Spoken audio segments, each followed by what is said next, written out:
Video ఏంటంటే ఒక కుటుంబంలో తండ్రి వెంట ఇద్దరు కొడుకులు ఏం చేశారంటే అది ఏం జరిగిందో తెలియదు కానీ తీసుకువెళ్ళి ఆయన బస్ స్టాండ్లో వదిలేసి వెళ్ళిపోయారంట. అర్థమవుతుందా?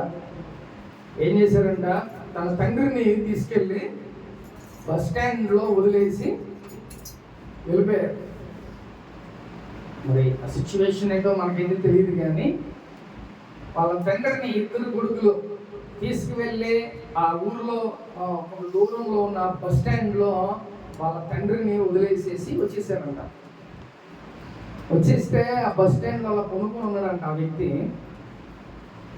అదే సమయానికి వాళ్ళ కూతురు వాళ్ళ పుట్టింటికి వస్తుందంట.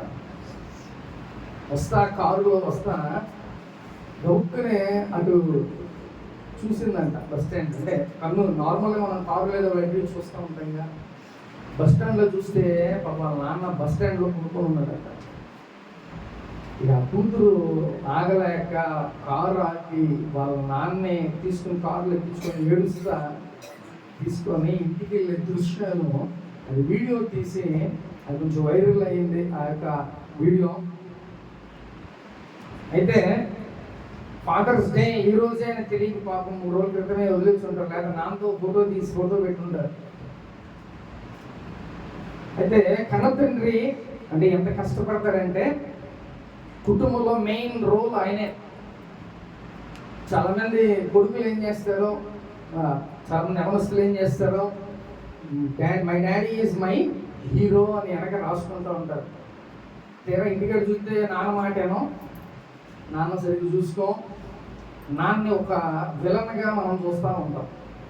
ఎందుకు తెలుసా? నాన్న ఎప్పుడు ప్రేమ చూపించడం. ఏమని తెలుసా? నాన్న వాళ్ళని ఎప్పుడు ప్రేమ చూపించడు మన మీద. ఎందుకంటే అమ్మే చూపించింది, నాన్న ఎందుకు చూపించాడంటే ఇక ఆయన కూడా చూపిస్తే వీళ్ళు మాట్లాడరేమో అని ప్రేమ ఆయన మనసులో దాచుకొని ఆయన ఎలా ఉంటాడంట, పైకి గట్టిస్తానే ఉంటాడంట. కానీ మనం అర్థం చేసుకోం. మనం అంటే ఒక యవనస్తుడు పెళ్ళయ్యి పిల్లలు పుడితే అప్పుడు తెలిసింది, నేను ఫాదర్ని, నా పిల్లల్ని నేను ఎలా చూడాలి, మా నాన్న నేను ఎలా చూడలేకపోయా, మా నాన్న నేను ఎలా చూసుకుంటా, లేకపోతే మా పిల్లల్ని నేను ఎలా చూసుకోవాలి అని అంటే ఏదో సాయంత్రం చూడండి, ఎవరికి దెబ్బ తగిలితే వాడికి నొప్పి అన్నట్టు వాడికి పిల్లలు పుడితే తప్ప నాన్న అమ్మ ప్రేమలో తెలియదు. కాబట్టి నాన్న ఎంత కష్టపడతారంటే తాను కడుపు మార్చుకోను, లేకపోతే తాను ఒక చినిగిపోయిన బట్టలు, లేకపోతే ఇంకొకటి అన్నీ వేసుకొని ఇంట్లో అందరికీ సమృద్ధిగా ఉందా లేదా, పిల్లలు తిన్నారా లేదా, భార్య తిందా లేదా, ఇలాంటివి వాళ్ళు ఫేస్ చేస్తూ ఉంటారు. వాళ్ళు బాధ ఎవరికి చెప్పుకోలేరు, అంత కష్టపడుతూ ఉంటాడు ఫాదర్, తండ్రి. అందుకనే తండ్రి ఎక్కువగా మనం కుటుంబానికి మన హెడ్ అయినా, కానీ మనం ఏమనుకుంటా ఉంటే మన తండ్రి గురించి మనం చాలా బ్యాడ్గా ఆలోచిస్తూ ఉంటాం. ఏదైనా కొనివ్వాలన్నా పిల్లలకి పాపం ఏం చేయాలి తెలియదు, గౌట్ని అడిగేస్తారు, నాకు అది కావాలి, బైక్ కావాలి, అది ఇంకొకటి. మా నాన్నకి అంత స్తోమత ఉందా, కొనుగలడా లేదా అనే ఆలోచన ఉండదు. మొన్నెవడో యవనస్తుడు బైక్ కొనలేదని చచ్చిపోయాడంట. అది అంత దారుణం చూడండి. పాపం ఆ నాన్న అడిగినా కొనుగోలేని పరిస్థితిలో ఉన్నాడు ఆయన. కానీ ఇది అర్థం చేసుకోక నా ఫ్రెండ్స్ కొనే బైకులు నాకు కావాలి, ఇంట్లో మారం చేసి 2-3 రోజులు అన్నం మానేసాడు. తీరా కొనకపోయేసరికి ఏమైందంట, చచ్చిపోయాడు. అంటే సాతాను కూడా అటు విధంగా కుటుంబాల్లో అలాంటి కార్యాలు చేస్తూ ఉంటాడు. కాబట్టి తండ్రి చాలా ముఖ్యమైన పాత్ర పోషిస్తాడు ఇంట్లో. తండ్రి లేకపోతే కుటుంబంలో ఎన్ని బాధలు తండ్రి లేని వారికి తెలుస్తూ ఉంటుంది. ఆ బాధలో తండ్రి అన్ని మానుకొని, తన కడుపు మార్చుకొని, అన్నీ మార్చుకొని మన కోసం ఆయన కష్టపడుతూ ఉంటాడు. ఎందుకంటే నేను ఒక తండ్రిని నాకు తెలుస్తుండే ఆ బాధలో. మనం అన్నీ మానుకొని పిల్లలకి ఇలాంటి భార్యకి కుటుంబంలో ఏం కావాలో అన్నీ చూసుకోవాలి. అదే మనం సింగల్ ఉన్నప్పుడైతే మన ఇష్టానుసారం ఏది కావాలంటే అది కొనుక్కునే వాళ్ళం, ఏది కావాలంటే చేసేవాళ్ళం. కానీ ఒక తండ్రిగా అయినప్పుడు ఎలా ఉంటుందంట, మన ఎన్ని పిల్లలకి లేకపోతే భార్యకి లేకపోతే ఇంట్లో ఏమేమి కావాలో ఇవన్నీ చూసేవాడే తండ్రి. అందుకే ఈరోజు ప్రత్యేకంగా ఫాదర్స్ డే అని చెప్పి పాపం పెట్టారు. అయితే ఒకసారి చూద్దాం వాక్య ప్రకారంలో మనం తెలియజేసుకున్నాం ఒకసారి. ప్రోవర్బ్స్ సామెతలో 23వ అధ్యాయం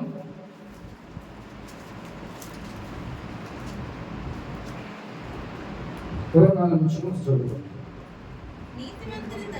నీతిమంతుల తండ్రికి అధిక సంతోషం కలుగును, జ్ఞానము గల వానికి కనినవాడు చాలు. హల్లెలూయా. ఇక్కడ నీతిమంతుని తండ్రికి అధిక సంతోషము కలుగును అంటే, నీతిమంతుని తండ్రికి అంటే నీతిమంతుని తండ్రి అంటే మన తండ్రి మంచిగా ఉండి నీతిమంతుడిగా ఉంటే ఏంటంట, సంతోషంగా ఉంటుంది. ఇంట్లో మంచిగా అన్నీ పట్టించుకొని ఇంట్లో మంచిగా ఉంటే ఎలా ఉంటుంది, మనకి చాలా సంతోషంగా ఉంటుంది. ఒకవేళ పట్టించుకోకుండా ఆయన పని ఆయన చేసుకుంటా ఇంట్లో ఏం పట్టించుకోకపోతే ఎలా ఉంటుంది.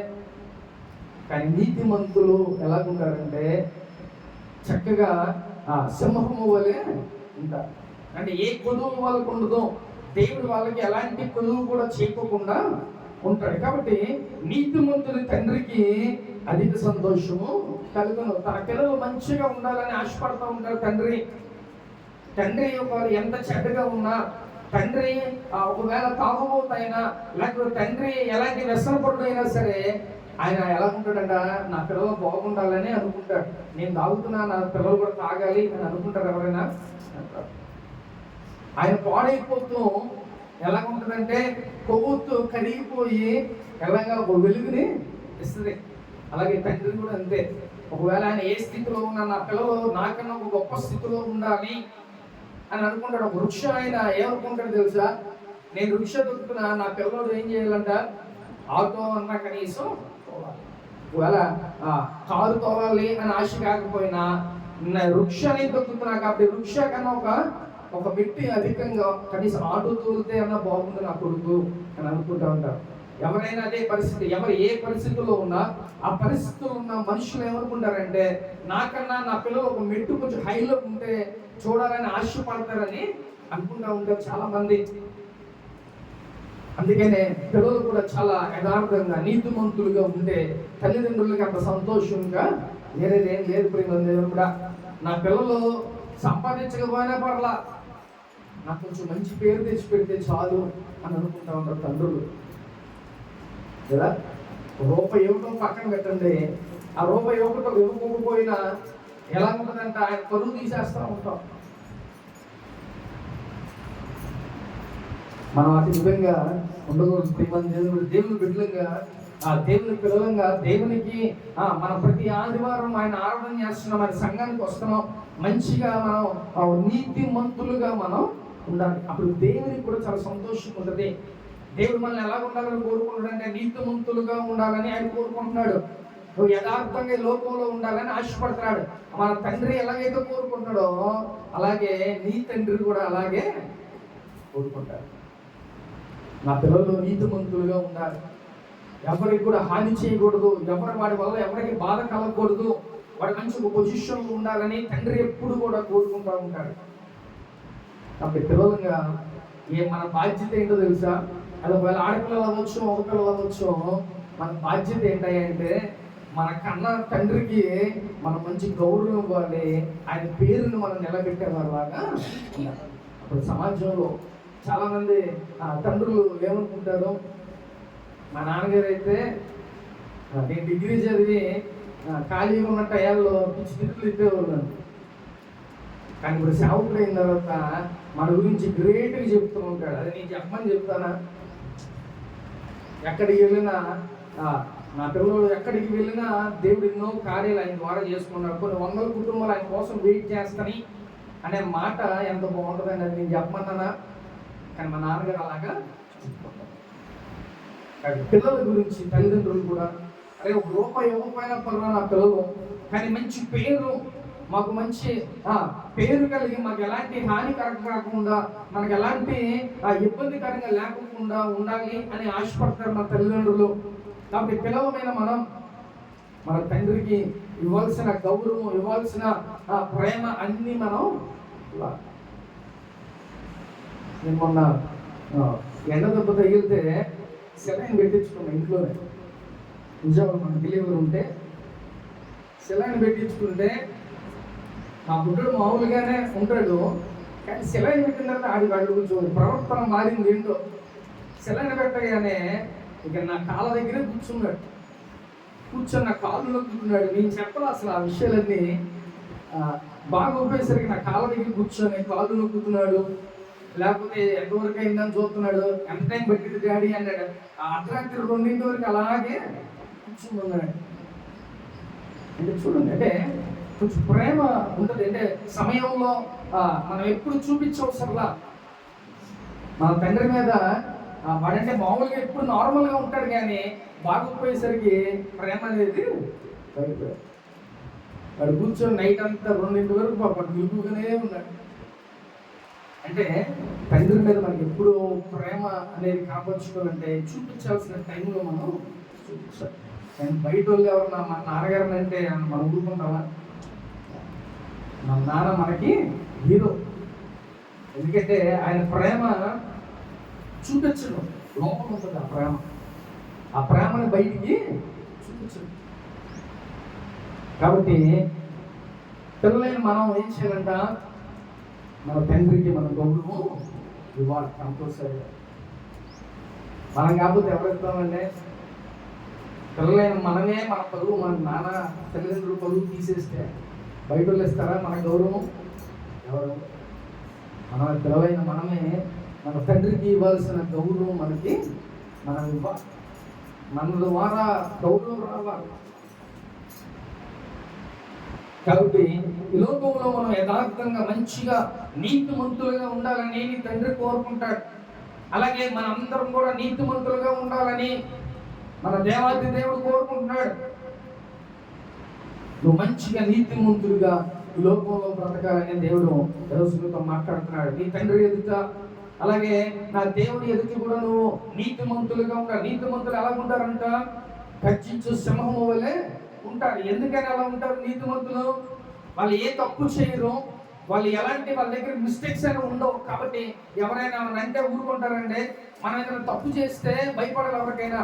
వాళ్ళు తప్పు చేయకపోతే మనం సింహంలాగా ఇప్పుడు చెప్పడానికి భయపడాల్సిన అవసరం కూడా లేదు. అందుకనే దేవుడు అంటున్నాడు మనందరం ఒక నీతిమంతులుగా ఉండాలని ఈ రోజు దేవుడు ఆశపడుతున్నాడు. ప్రేమ దేవుడా, కాబట్టి నీతిమంతుని తండ్రి కంట అధిక సంతోషం కలదు.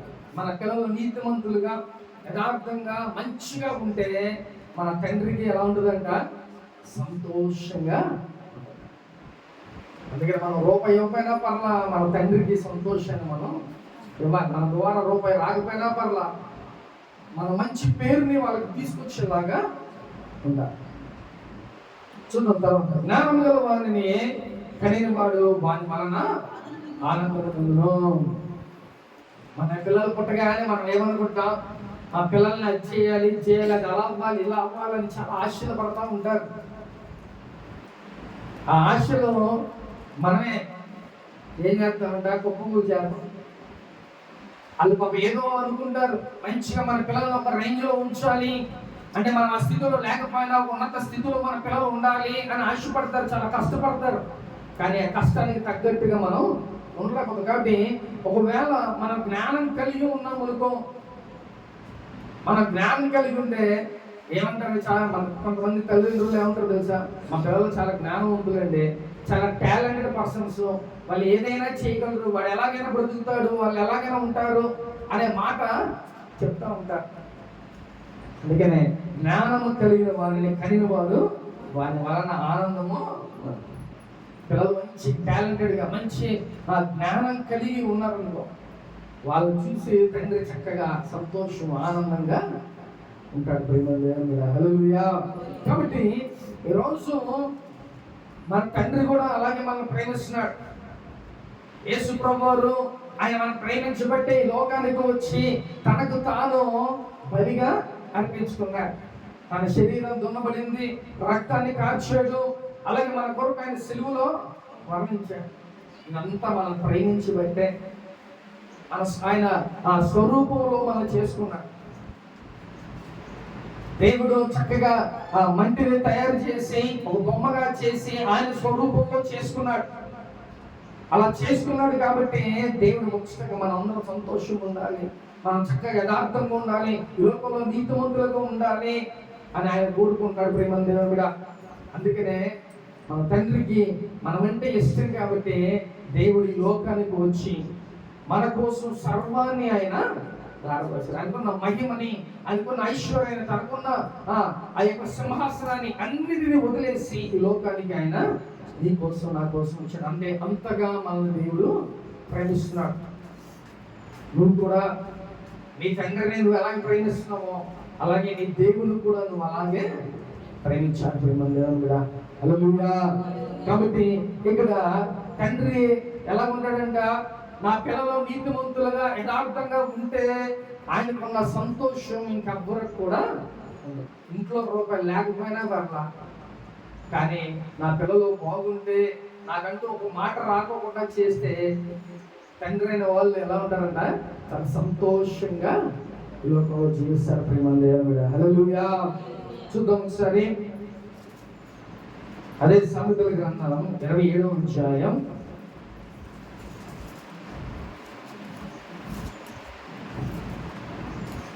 27వ అధ్యాయం 5వ వచనం చదువుతున్నాం. లోలోపల ప్రేమించుట కంటే బహిరంగముగా గర్జించుట. ఇప్పుడు తండ్రి, మన కన్న తండ్రి ఏం చేస్తాడంటే లోపల ప్రేమిస్తాడు మనల్ని, కానీ ప్రేమను చూపించడు. ఏం చేస్తాడంట, గర్జిస్తాడు. ఆ గర్జింపును మనం ఏమనుకుంటాం, చాలా మంది మా నాన్న తిడుతున్నాడు, మా నాన్న అలా చూస్తున్నాడు, ఇలా చూస్తున్నాడు అని అనుకుంటా ఉంటాం. కానీ తండ్రి అయిన వాడు ఏం చేస్తాడంట, తన ప్రేమనంతా లోపల మనసులో దాచుకొని పైన ఏం చేస్తాడంట, గర్జిస్తూ ఉంటాడు. కాబట్టి మన తండ్రి అలా ఉంటే మనం చాలా మంది ఏమనుకుంటాం, మా నాన్న విలన్, మా నాన్న హీరో కాదు, మా నాన్న విలన్ అని అనుకుంటా ఉంటాం. కానీ ఆయన ఇంకా ఎక్కువ ప్రేమించాడు అనుకో, మనం ఎక్కడ పాడైపోతామో, ఎక్కడ జాగ్రత్తపోతామేమో, కనీసం ఇంట్లో ఒక భయమన్నా ఉండాలి అనేసి తండ్రి అయిన వాడు ఏం చేస్తాడంట, తన ప్రేమనంతా లోపల పెట్టుకొని ఏం చేస్తాడంట, పైకి మట్టికి గర్తిస్తూ ఉంటాడు. అలా ఉంటుంది తండ్రి ప్రేమ. కాబట్టి మన యేసు ప్రభువులు కూడా మనల్ని అతి విధంగానే ప్రేమిస్తున్నాడు. మనల్ని ఎంతగానో ప్రేమిస్తున్నాడు. ఒక మాట వినకపోయినా అరే మళ్ళీ నా దగ్గరికి వస్తాడేమో, లేకపోతే నా దగ్గరికి నన్ను ఇంకా ప్రేమిస్తాడేమో, నా దగ్గరికి వస్తాడేమో అని ఆయన ఎదురు చూస్తూ ఉంటాడు. కానీ మనం ఏం చేస్తూ ఉంటాం, మిస్టేక్స్ మీద మిస్టేక్స్ మనం చేసుకుంటా వెళ్తూ ఉంటాం. కానీ యేసయ్య మనకి ఎప్పుడు ఎదురు చూస్తూ ఉంటాడు. పడిపోయిన వాళ్ళు మళ్ళీ తిరిగి నా దగ్గరికి రాకుండా ఉంటారా అని ఎంతగానో ఆశపడుతూ ఉంటాడు ప్రేమ దేవుడుగా. కాబట్టి ఎలాగంట తండ్రి ఎలా ఉంటాడంట, పైన మట్టికి గద్దిస్తాడు, లోపల వాడికి చాలా ప్రేమిస్తూ ఉంటాడు.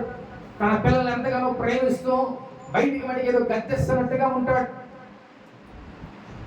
అందుకనే మన బైబిల్ కూడా తప్పిపోయిన కుమారుడు కూడా ఎలా ఉంటారంట, వాళ్ళిద్దరు అన్నదమ్ములు.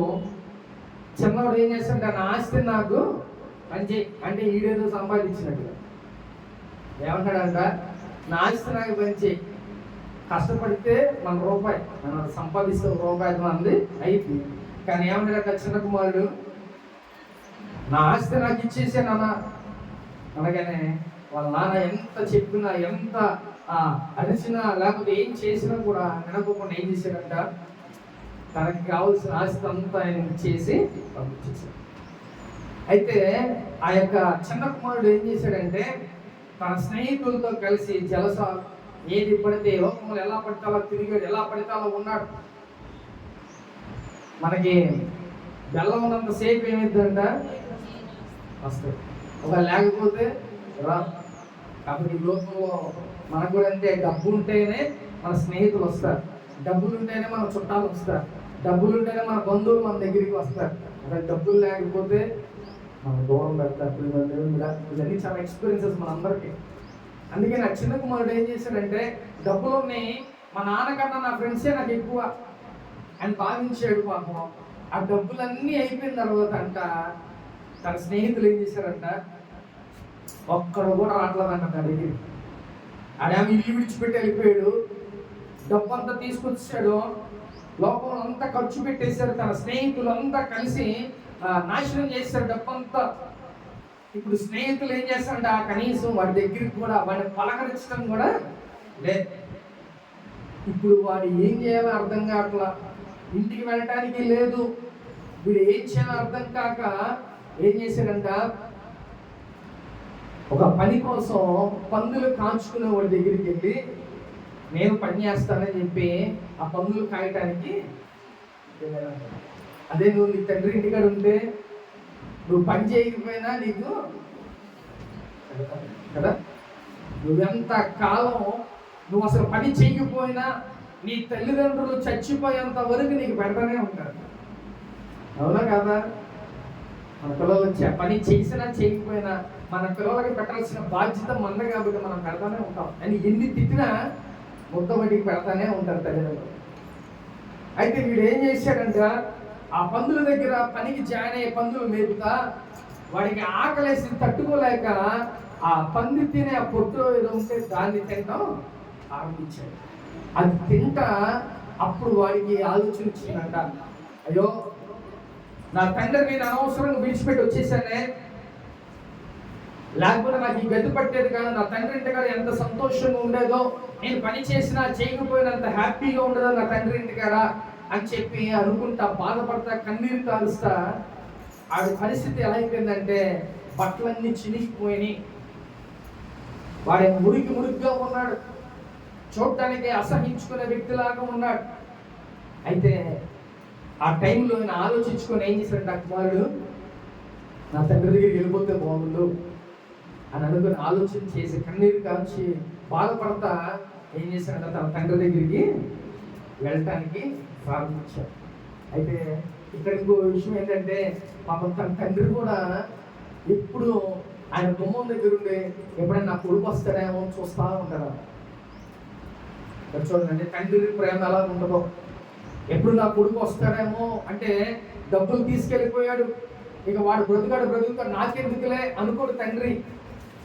ఏం చేస్తాడు, అయ్యో నా కొడుకు ఏమైపోయాడో, ఎలా ఉన్నాడో, అసలు బ్రతుకున్నాడో లేదో అనేసి తన తండ్రి ఏం చేశాడంట, ఆ గుమ్మం కాడి నుంచొని చూస్తున్నాడంట, ఆ కొడుకు ఎప్పుడైనా వస్తాడేమో. అయితే ఒకరోజు ఆయన ఆ చిన్న కొడుకు ఏం చేస్తాడంట, వస్తున్నాడంట. తన తండ్రి చూశాడంట, గబా పరిగెత్తుకుంటూ వెళ్ళి తన చిన్న కుమారుడిని కౌగిలించుకొని ముద్దులు పెడుతున్నాడంట. ఆ వ్యక్తి ఎలా ఉన్నాడో తెలుసా, బట్టలన్నీ మాసిపోయి చినిగిపోయి, ఆ వ్యక్తి ఎన్ని రోజులైందో స్నానం చేసో తెలియదు కానీ అయినా తన తండ్రి ప్రేమ చూడండి, ఆ తండ్రి ప్రేమ. అది స్నానం చేశాడా, ఎలా ఉన్నాడో ఏంటో ఏం చూడాల, గబా పరిగెత్తుకుంటూ వెళ్ళి తన కుమారుడిని కౌగిలించుకొని ముద్దులు పెట్టుకుంటాడు. అది చూడండి దేవుడా, తండ్రి అటు విధంగా మనం ప్రేమిస్తారు.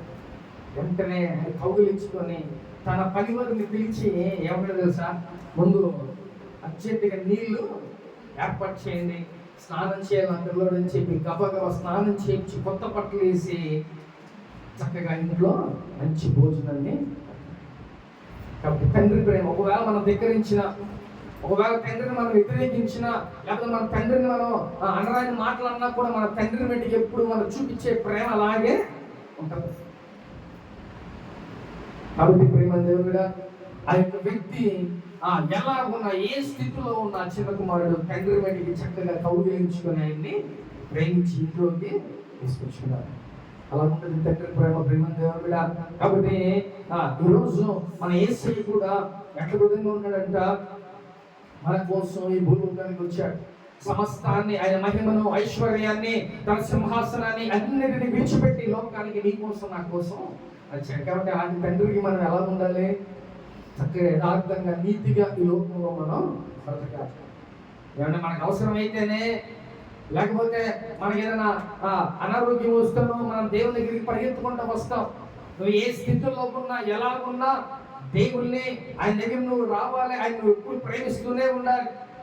అప్పుడే దేవుడు నీకు ఏది కావాలో అది నీకు ఇస్తూ ఉంటాడు. నా తండ్రి ఎప్పుడైనా ఏది అడిగినా అది ఇస్తాడు, ఏది అడిగినా అది కంపల్సరీగా కొనిస్తాడు. పిల్లలకి ఏది కావాలని మనం కొనిస్తాం లేదా? ఏమంటే వాడు ఏడ్చినా ఏం చేసినా కంపల్సరీగా కొనిస్తాం.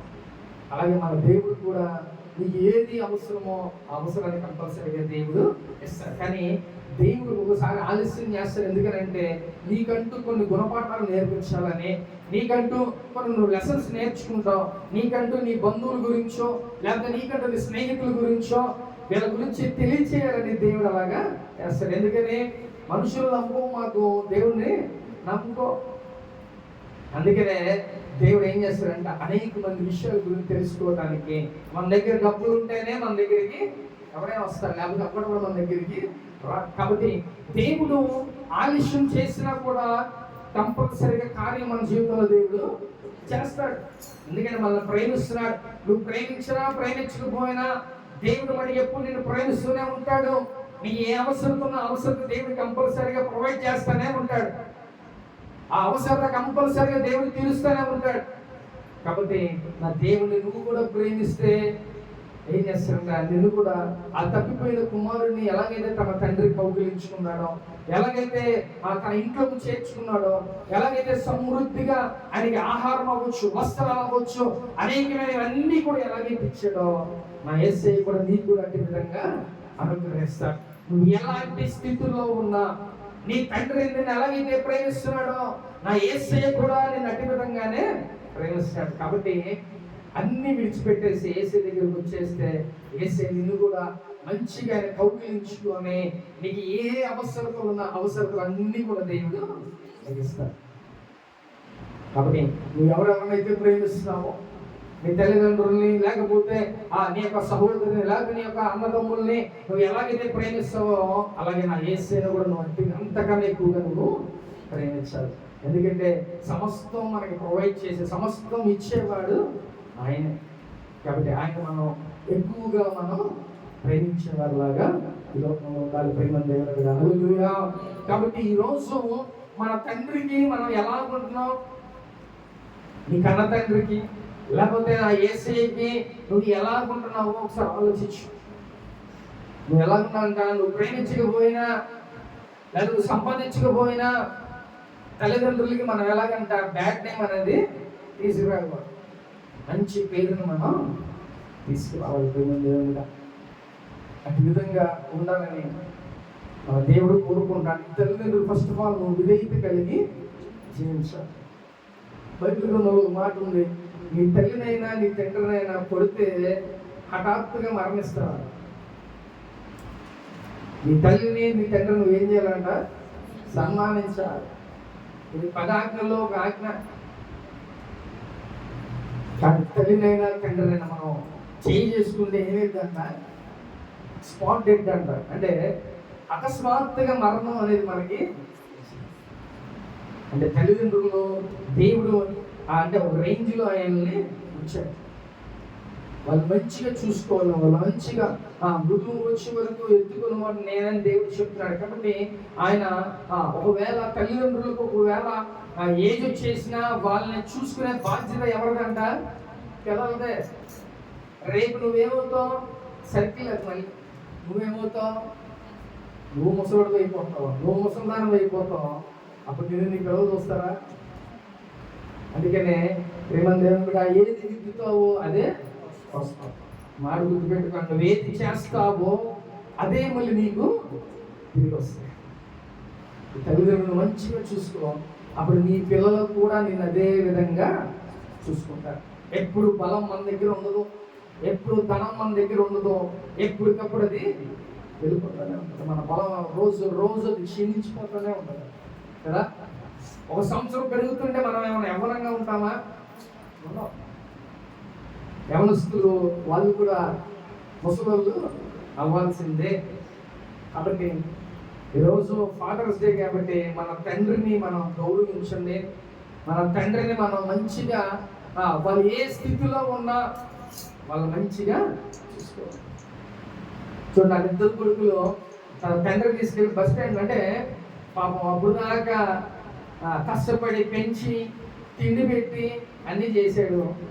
ఇప్పుడు ఆయన ఎందుకు పనికిరాడేమో పాపం, అందుకే తీసుకెళ్ళి ఏం చేశారంట బస్ స్టాండ్లో. అంటే మళ్ళీ ఇంకో విషయం ఏంటంటే వాళ్ళు సంపాదించిన ఆస్తి మటుకు కావాలి, వాళ్ళు సంపాదించిన ఆస్తి మటుకు కావాలి, నా మటుకు వద్దు. రేపు అదే పరిస్థితి మళ్ళీ వాళ్ళకి వస్తుంది. కొంత టైం వెయిట్ చేస్తే మనం ఏది చేసామో అదే మళ్ళీ మనకి తిరిగి వస్తుంది. కాబట్టి మనం చాలా జాగ్రత్తగా లోకంలో ఉండాలి. కాబట్టి నీ తండ్రిని నీ తల్లిని నువ్వు సన్మానించాలని ఈరోజు దేవుడు మాట్లాడుతున్నాడు. కాబట్టి జాగ్రత్తగా మన తల్లిదండ్రులు మనం చాలా జాగ్రత్తగా చూసుకోవాలి. వాళ్ళు ఎలాంటి వాళ్ళైనా వాళ్ళు ఏ స్థితిలో ఉన్నా కూడా మనకి ఎవరంట తల్లిదండ్రులే. మనం చాలా జాగ్రత్తగా మన తల్లిదండ్రులు మనం చూసుకోవాలి. పిల్లలు వాళ్ళే నాకు ధైర్యం, పిల్లలే నాకు ధైర్యం అని తల్లిదండ్రులు చెప్పుకుంటూ ఉంటారు. కానీ ఆ ధైర్యమే కోల్పోతే, ఆ ధైర్యమే వదిలేస్తే. కాబట్టి జాగ్రత్తగా మనం దేవుళ్ళలో ఉండాలి. మన పిల్లలను కూడా ఎలా పెంచుకోవాలి, దేవుళ్ళలో మనం పెంచాలి. అప్పుడు ఆ భయభక్తులు ఎలా ఉంటుందంటే మా తల్లిని తండ్రిని మనం చాలా జాగ్రత్తగా చూసుకోవాలి. జాగ్రత్తగా నేను ఆయన చనిపోయిన రోజు చక్కగా చూసుకోవాలనే ఒక ఆలోచన, ఒక అవగాహన దేవుని భయం వల్ల అది కలిగింది. హల్లెలూయా. కాబట్టి రోజు దేవుడు మనతో ఏం మాట్లాడుతున్నాడంటే ఆయన ఎంతగా మనల్ని ప్రేమిస్తున్నాడో మనం కూడా అట్టి విధంగానే దేవుని ప్రేమించాలని ఆశపడుతున్నాడు. ఈరోజు నువ్వు కూడా నీ తండ్రిని నీ తల్లిని కూడా నువ్వు అలాగే ప్రేమించు. అలాగే మన దేవాది దేవుని కూడా నువ్వు అలాగే ప్రేమించు. అప్పుడు దేవుడు నీకు ఏది కావాలో అది నీకు అనుగ్రహిస్తాడు. ఈరోజు మరి నీ తండ్రిని నీ తల్లిని అటు విధంగా నువ్వు ప్రేమిస్తున్నావా, అలా చూసుకుంటున్నావా లేదా, అది నువ్వే ఆలోచించుకో. ఏది నువ్వు చేస్తే అదే మళ్ళీ నీకు తిరిగి వస్తుంది. కాబట్టి చాలా జాగ్రత్త ప్రేమంగా నీ తండ్రిని చక్కగా నువ్వు జాగ్రత్తగా ఆయన ముందు వచ్చిన వరకు చక్కగా నువ్వు చూసుకోవాలి. ఎందుకంటే రేపు నువ్వు కూడా ముసలం అయిపోతావు, నువ్వు కూడా ముసల్దానం అయిపోతావు. కాబట్టి నీ తల్లిని తండ్రిని నువ్వు కంపల్సరీగా జాగ్రత్తగా నువ్వు చూసుకోవాలి. హల్లెలూయా. ఆత్మ చెప్పుచిన మాట చెవుగాడు వినగాక. ఆమె అందుకు వచ్చండి ప్రార్థన చేసుకున్నాం.